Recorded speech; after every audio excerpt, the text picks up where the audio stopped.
It is inhumane from the moment they leave in transport trucks to the moment they get inside those slaughter plants and are butchered for their meat for foreign diners. This is not an industry that Americans support, and it's time for it to end. Thankfully, all the domestic horse slaughter plants are currently shut down, but a lot of horses are still going to Mexico and to Canada for slaughter.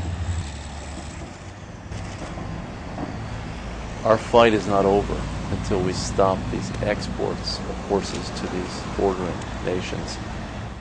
Horses are pets, they're companions. Americans don't believe horses should be slaughtered for human consumption. The unofficial winning time, 52 3/5 seconds. The long road to slaughter for thoroughbreds, workhorses, and family pets begins at auction, where they're sold to so-called killer buyers.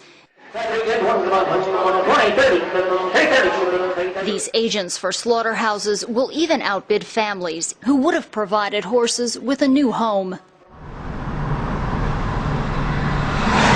Horses destined for Mexico are transported hundreds of miles to export pens along our southern border.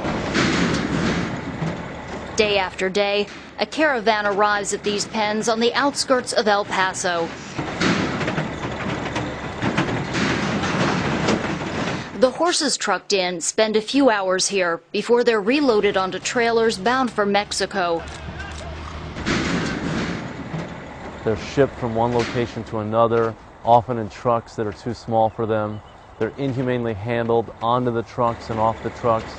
August 9th, about 2:34, we've documented this horse clearly being stuck, and they're pulling it out. They're literally pulling it out. I cannot see if the horse is dead. I think this horse is down.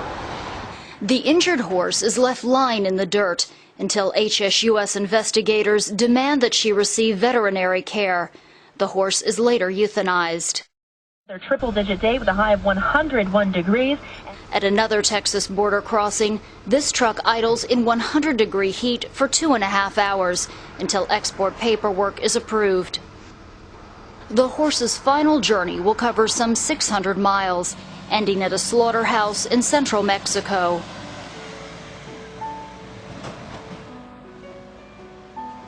The transport, in some respects, is one of the worst elements for the horses because they're crammed into trucks for very long transport times, up to 10, 12 hours.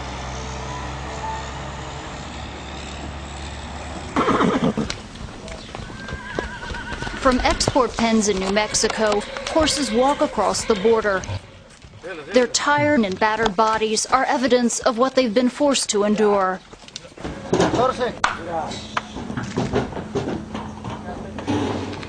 These horses are loaded onto double-decker cattle trailers, which are deemed so inhumane for horse transport, they're outlawed in the U.S. Horses will be put into this space. They can't even hold their heads up properly, and they have to hold their heads down, and it creates a real problem for them keeping their balance. It gets even lower over here. I can't even stand up now. I'm banging against the top of this. So you see here you've got these holes and these openings. Horses can kick during transport. They can hang a leg up in there and break it. And because they're going for slaughter, they don't get any vet care. Nobody cares if they get injured while they're going to slaughter. These horses are destined for a slaughterhouse in Juarez, where HSUS investigators documented just how brutally horses are killed. Here in this Mexican plant, horses are felled with a dagger to their spinal cords.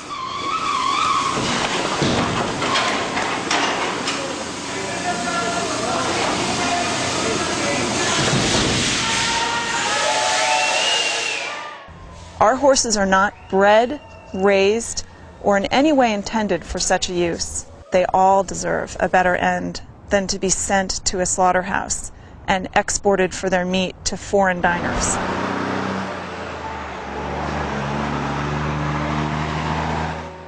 All told, some 1,500 workhorses, racehorses, and former pets are trucked across our borders each week, where they suffer an untimely and cruel fate.